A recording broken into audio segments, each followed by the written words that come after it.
A quote I stand by is by Michael Jordan. Is some people want it to happen, some wish it would happen, and then others make it happen. And that's just a quote I stand by because you can't expect nothing to be handed to you in life.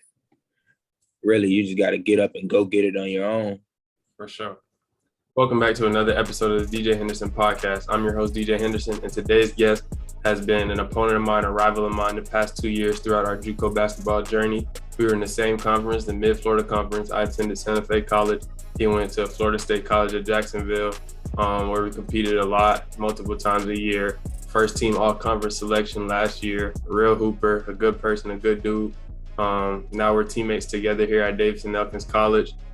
Just looking forward to having a big year, a big season. My dog, Evan Busby. Evan Busby, welcome to the show, Brody. What's up? What's up? Thank you for having me. Thank you for being on this. It means a lot to me. I appreciate it. Thank you for taking the time out to do this. Y'all, Evan Busby, my new teammate, past, I would say rival, but we used to play against each other in JUCO a good amount. We was in the same conference. I played at Santa Fe. He went to Florida State College of Jacksonville, but now we teammates at Davis Elkins, our new school. We just moved in. We in our new rooms, you feel me? Evan is from Deltona, Florida. Evan, talk to me about your upbringing in Deltona and what it means to you to be from there. Really just coming from Deltona, because not a lot of people know about it. Every time you say Deltona, people think about Daytona. Where's Deltona at? So really, it's just a good thing to come from there, I believe, because I haven't seen nobody like come out of there professionally or anything. So, you know what I'm saying? Just me getting the opportunity to just represent my city and just keep going to the next level. Everything is just really a blessing to me. For sure. Tell everybody where Deltona is actually, like you said, a lot of people don't know where it is. I only know about it because I know like some of your friends, Amori, Marlon, like some people like that. Tell everybody where Deltona is for people that don't know. Deltona is like 20 minutes from Daytona, 40 minutes from Orlando. It's in the middle of those two, though. Yes, sir. It's like right in the middle. Yeah. What was it like growing up in Deltona? Growing up in Deltona, it was straight. You know what I'm saying? My dad introduced me to football. That was my first love. And then like playing flag football. And then he put me into the YMCA basketball. And then that's when I started playing basketball. This was all at the age of 6. So boom. And then I kept playing football to middle school, playing both football and basketball in middle school. And then high school came and I just said, I'm gonna have to drop football and then just go all in basketball. So that's pretty much it. But Deltona, it's a good city. You know what I'm saying? Everybody show you love. And I love the city. For sure.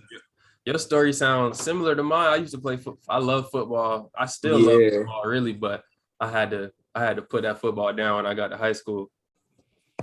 I had to put it down when I got to high school. I just wanted to try to focus on basketball. My school was like our basketball program was kind of serious, so I didn't want to like be trying to dibble and dabble in both and end up not playing basketball for real. So I just had to. That's the same thing I did. Really, damn near the same exact thing as you. You said you got started playing basketball at the YMCA. What's your earliest hoop memory? My first hoop memory was when this was like we was playing. It was 6 through 8. I think it was YMCA, and it was playing on the little. They had like, I don't know how to describe it, but they had the little 2 goals. They had like 2 mini courts in the YMCA in the gym. And then I hit a buzzer beater, won the game. We won the little championship for the YMCA. And that was like when they had the little color wristbands, you guard each other. But that was like my first hoop memory.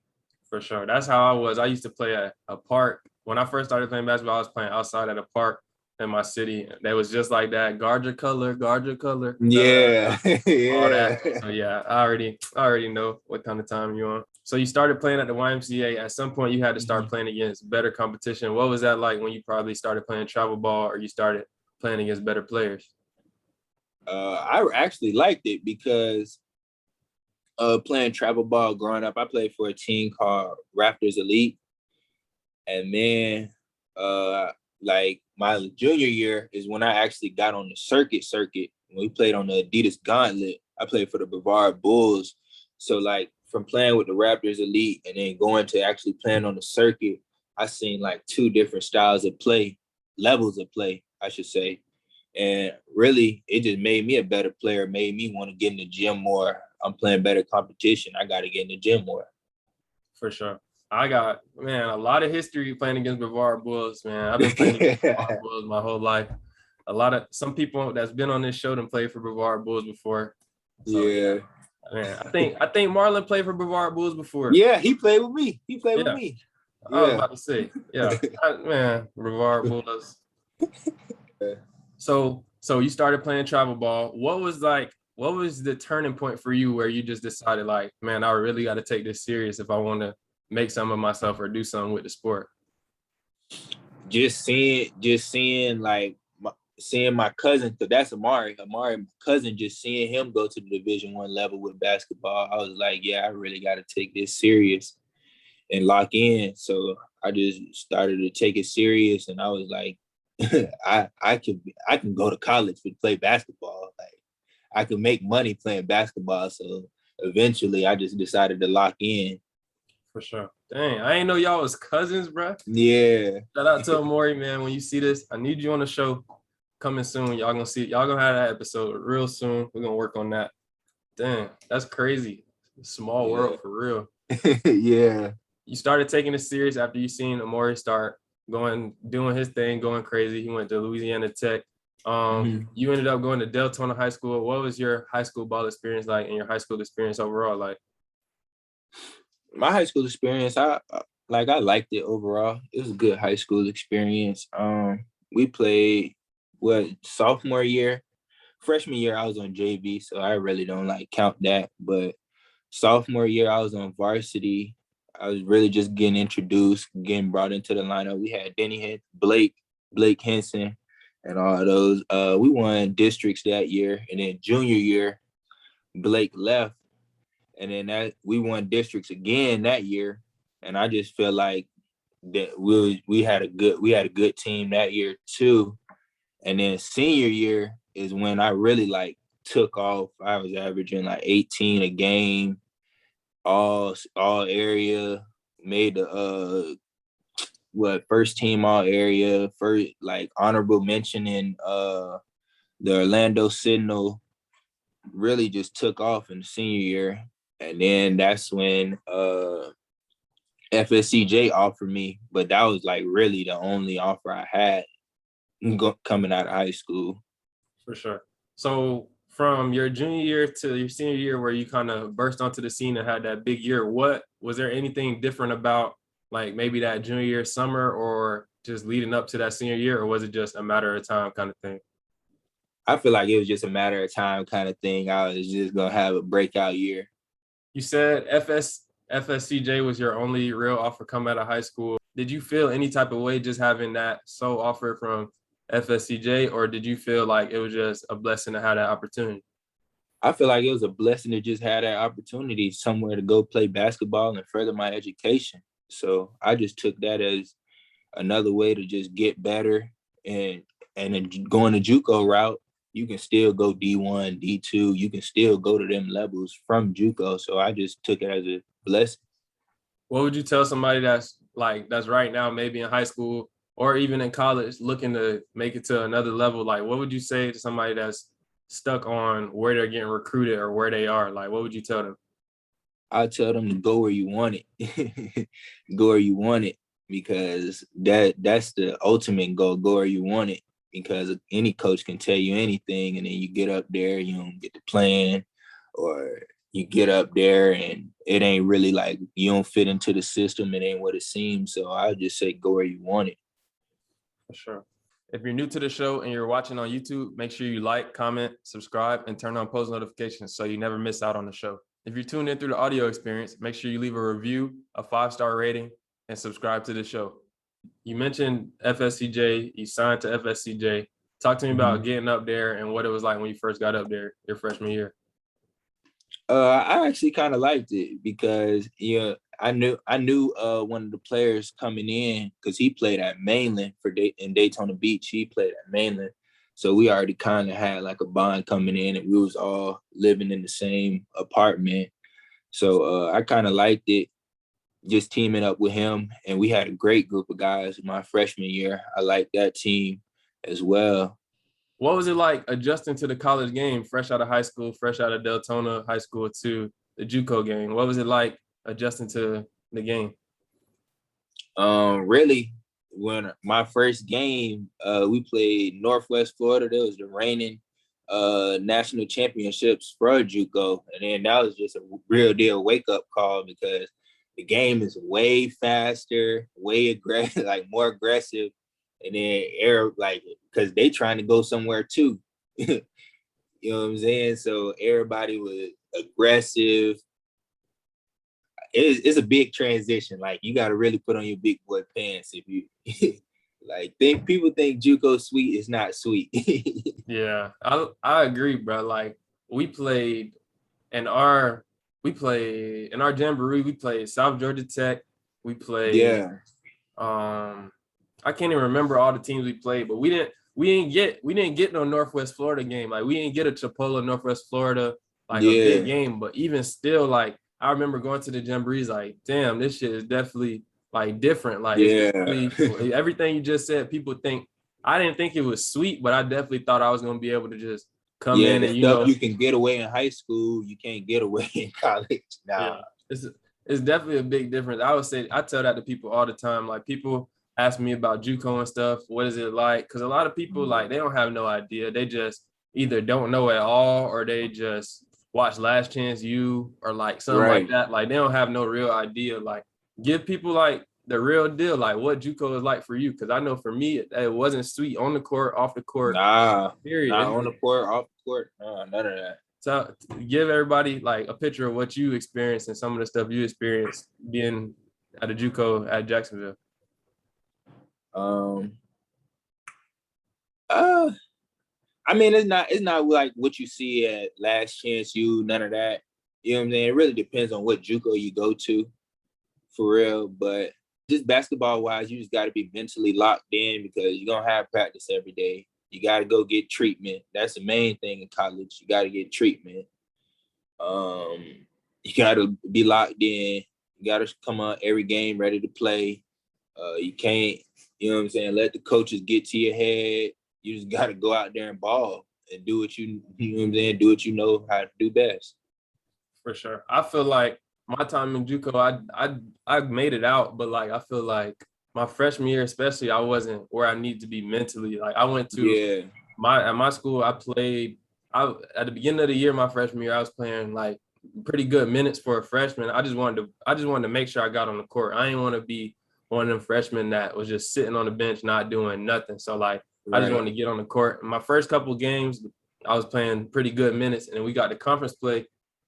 Like I had like 5 or 6 DNPs in a row. And like I never in my life in any sport, Had at that, any time right. ever sat on the bench for a long period of time, let alone a DNP. So like when I went through that, like I was sad, I was Yeah, crying, everything. Do I want to keep playing basketball, all kind of stuff. But if I wouldn't have, I just kept working through it and it ended up getting better. Like I ended up playing more towards the end of the season and stuff. But I feel like mentally, if I wouldn't have let it get to me as much as it did, I would have had a better year. So I feel you on that. Like you just got to be locked in every game. You can't take yeah.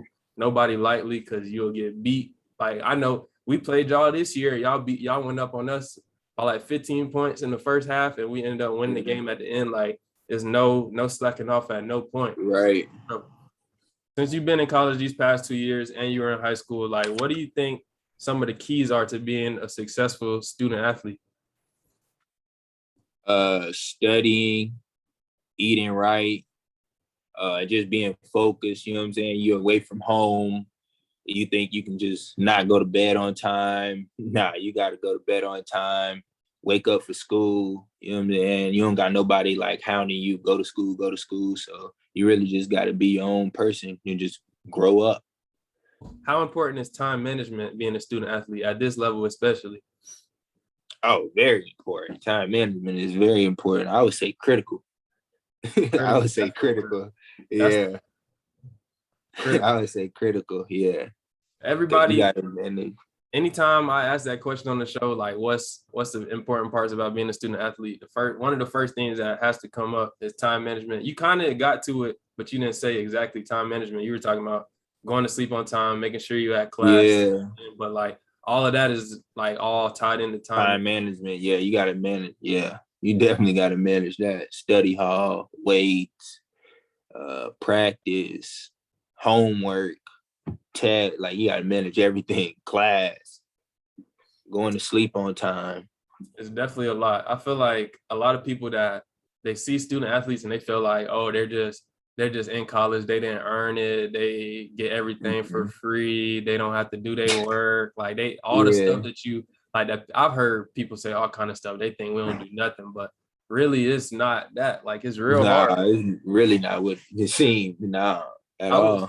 would say it's probably harder than just being a regular student, because regular students, like, you obviously got to go to class still, you got to do your work, study, whatever you got to do to get your work done. But we got so much stuff like other than school that we got to do, and we still got to keep our grades at a certain level or we can't play. Ain't no if a regular student can skip class and it not be nothing. If we skip, our coach getting called. Exactly. Yeah, so I feel like it's more than what people think, really. Like only people that don't know feel that kind of way, like I was describing. But for sure, I don't think saying all that, we're not saying it's impossible though. I don't think it's definitely not impossible. We've been doing it for 3 years now, 10 years if you count all the school we did before this. So it's not impossible, but it's definitely not an easy task for sure. Right. So you did your 2 years at FSCJ. This past year that we just played, you were first team all conference. What did it feel like to find out that you were first team all conference? It was a blessing. You know what I'm saying? It was a blessing. The coach sent me a text saying, congratulations, you made first team all conference. And I called my parents. They was happy. I was happy, of course, but I like that. I like that because I feel like I got snubbed last year. Like if I didn't get hurt, I feel like I would have been first team all conference last year. So I really like felt well deserving of it. For sure. One of the things I tell myself every day is just work until it works out. Like to me, that means like even if stuff not going my way, even if I'm not feeling like it, even if like I just try my hardest to just keep working and just keep moving forward. How hard have you had to work to get to this point? First team all conference last year, at D&E now, signed to a D2 school, made it out the JUCO process. Like how hard have you had to work to get to this point? Man, I would say very hard because last year around February, I tore my MCL. So that was like 7 months. I'm off. I had to get my leg back right before the season even started. And then just this season, I just was like, yeah, I gotta do something. I gotta make something shake. You know what I'm saying? But just everything, just being locked in and just having the opportunity to come play basketball at another university is just a blessing. For sure. I feel like I done had my fair share of injuries. I got injured this year. I missed a whole bunch of games. I ain't get to guard you that much like I wanted to. Yeah. But yeah, like I feel like all of that stuff, all the negative times, every time you down, like you feel like you down and like you just bounce back and make something out of it. Make you go stronger, yeah. To make everything just feel like sweeter, make everything worth it. It feel like exactly. So you tore your MCL in last February. What was your rehab process like getting back from that? Yeah, man, it was I wouldn't say stressful, but if you're new to the show and you're watching on YouTube, make sure you like, comment, subscribe, and turn on post notifications so you never miss out on the show. If you're tuned in through the audio experience, make sure you leave a review, a 5-star rating, and subscribe to the show. I'll say stressful because you know what I'm saying? You get that, you're in a brace, and then you be like, dang, when can I get out of this brace? And then boom, they don't even let you out the brace. They unlock it. So then boom, now you got to walk with the brace. But just everything, the rehab process, just everything is really just stressful because you be like, I know I could play on it, you know what I'm saying? But then you take off the brace and dang, nah, I can't. But it was just a long process and it just gets you right mentally. For sure. I feel like I tore my meniscus during my senior year and like I had surgery, I had to do rehab. Like rehab was definitely hard.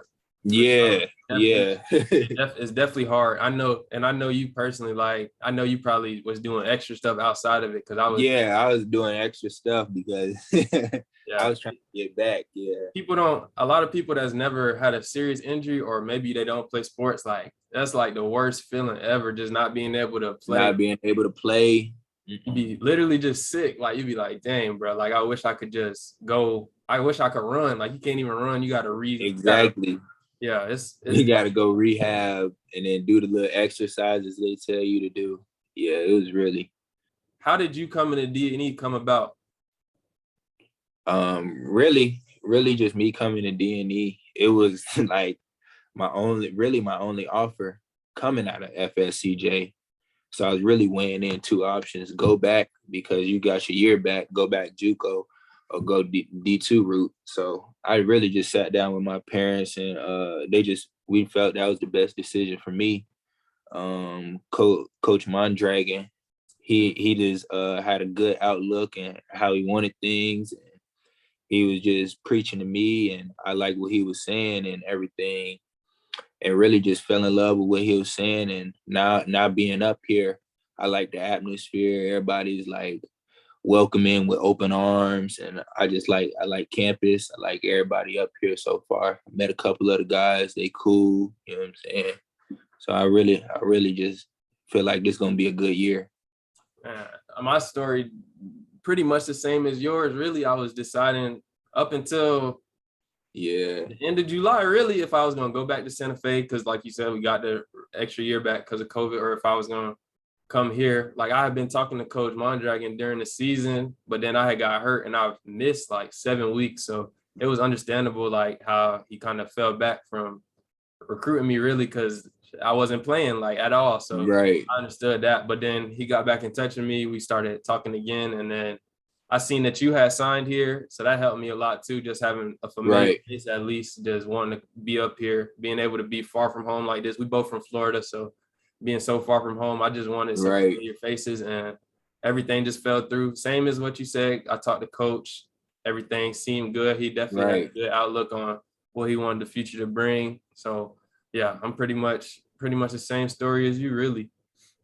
What are you looking forward to now that we're up here?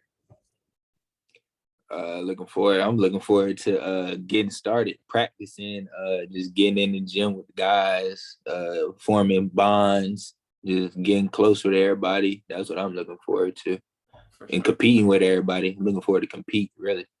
Definitely. I think, like you said, too, I'd have met some of the guys. I don't think I met everybody yet. We only been here for a day. Yeah, I ain't meet everybody yet. But all the guys that I met so far, I'm rocking with them. I feel like it's going to be a good year. I'm excited, for sure excited. We teammates now. Yeah. definitely excited. This past summer, the NCAA started allowing NCAA athletes to make a profit off of their name, image, and likeness. How has that ruling impacted you, and like what kind of deals are you looking to get into? I saw you posted that you did something with PSD, but like talk to me about like what you got going on, what your thoughts on it is. Do you agree with it? All that kind of stuff. I got a couple little deals going on with some like small Black businesses, but the PSD, that was like my only big deal. They sent me like 6 pair of drawers, a keychain, and some like air fresheners for my car. But they would start paying me if I like model, like actually like show I'm wearing PSDs and model them. So I'm like looking for photography agencies so I could model those and get paid by them. But the NIL, I feel like college athletes should have been getting paid because I mean everybody that heard people was getting paid under the table, or like in general, athletes was buying things that they shouldn't have been buying. But Me, I just feel like the NIL athletes should have been getting paid. And for me and for other athletes, I feel like we should just take advantage of it. For sure. I feel like it should have been a thing also. Like, there's no reason, like, you watch, everybody's seen the Fab Five documentary. I think that's one of the main things that opened people's eyes up to it. Like, especially me, like being a basketball player, I seen that, and I seen Jalen Rose and Chris Webber and them talking about how they were so big, and like they didn't even have to talk about it. Like, you know what the Fab Five is, but they were so big and they were still on campus trying to get little food to eat. Like, they didn't have food to eat, stuff like that. And I feel like that's stuff that pretty like a lot of athletes go through. We done been through that. Even like, something that I feel like it shouldn't even be a thing. Like, if you making millions of dollars off of somebody's jersey, athletes should be able to. Yeah, like it shouldn't be to the point where they trying to get like small meals, like they struggling to eat and stuff like that, like struggling to put gas in your car, like small stuff like that. Exactly. I definitely agree with what you said, and congratulations on all those deals you started doing. I'm looking to start getting into some too, but I want to choose some of the right ones. I don't want to just get in a whole bunch of stuff and then not mean nothing. So I'm trying to figure it out too, for sure. Right. Now we just got a quick few questions before we wrap it up. What's the biggest obstacle that you've had to overcome to get to this point? I would say that injury, man. That really, like, it messed up my mental. So I just had to get like really mentally strong to just get back to this point and just get that's what I would say. That injury just, I had to get mentally strong and just get back in that mode for real. For sure. It's hard to even, like, I'm trying to picture a way that I could explain like what it's like really, but I can't. I can't put it all into words right now on the spot. But just being injured and going through a rehab process, like you just said, your mental, like it definitely help you. Like once you go through it and you just like that's like mental toughness at its finest. Like you go through an injury, you go through rehab process, and like you get your leg back or whatever back to full health, or sometimes even stronger than it was before. Like that just shows you, like you capable of doing anything you really put your mind to, like for sure. What are some sacrifices that you had to make so far just to get here? Some sacrifices, not being able to, like, I mean, I text my friends, but not being like on the phone with them as much, not playing the game with them as much. Just that would be probably a sacrifice that I had to make, really. What advice would you give to somebody that's up and coming, that's trying to do exactly what you're doing, that's trying to be just like Evan Busby? I just tell them to be humble, and when the opportunity comes, don't waste it, and just take advantage of it. Really, that's what I would tell them. What's a quote or some things that you live by, some things you say to yourself, you might have written down somewhere? Like, what's some things that you just keep in mind all the time? A quote I stand by is by Michael Jordan. Is some people want it to happen, some wish it would happen, and then others make it happen. And that's just a quote I stand by, because you can't expect nothing to be handed to you in life. Really, you just got to get up and go get it on your own. For sure. What's the best piece of advice that you've ever received? The best piece of advice I ever received, to be humble and take advantage of every opportunity that you get, whether that's being on the court, in the classroom, and sure to network with the right people and just bring the right people around, like make sure your circle's good. That's probably the best advice I received. What's something that a random person wouldn't know about you, but people close to you, your family, friends, they would know? Something that you like to do, something that you enjoy doing, anything like that? A random person, they wouldn't know, but like back home, I go to Sonic probably every night, give me a milkshake. That's mandatory. Sonic pressure, bro. They got dumb combinations you can make. What's your why? What motivates you to just get up every morning and get to it? Just keeps you going. My why, I'll probably say my mom and my dad, because just seeing them get up and work hard, you know what I'm saying? Just seeing them get up and work hard for all these years, I feel like I gotta give back to them. For sure. I feel like that's every kid. Everybody's goal. They want to just take care of their parents. I want to do the same thing. That's one of my whys for sure.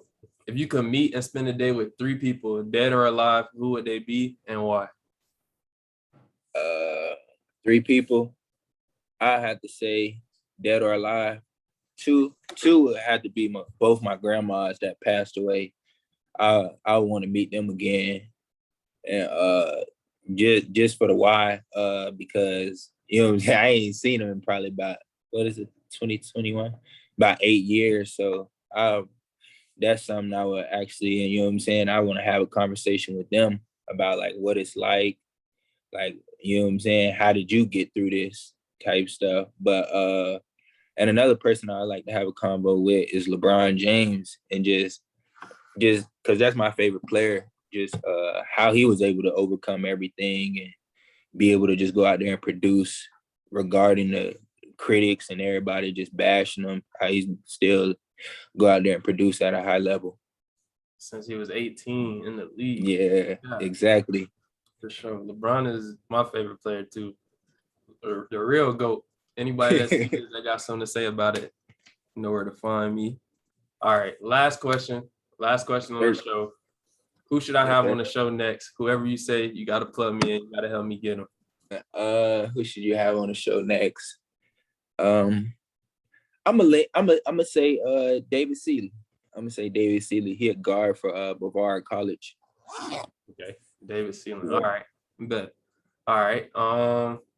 Evan Busby again, my dog, my teammate, my new teammate.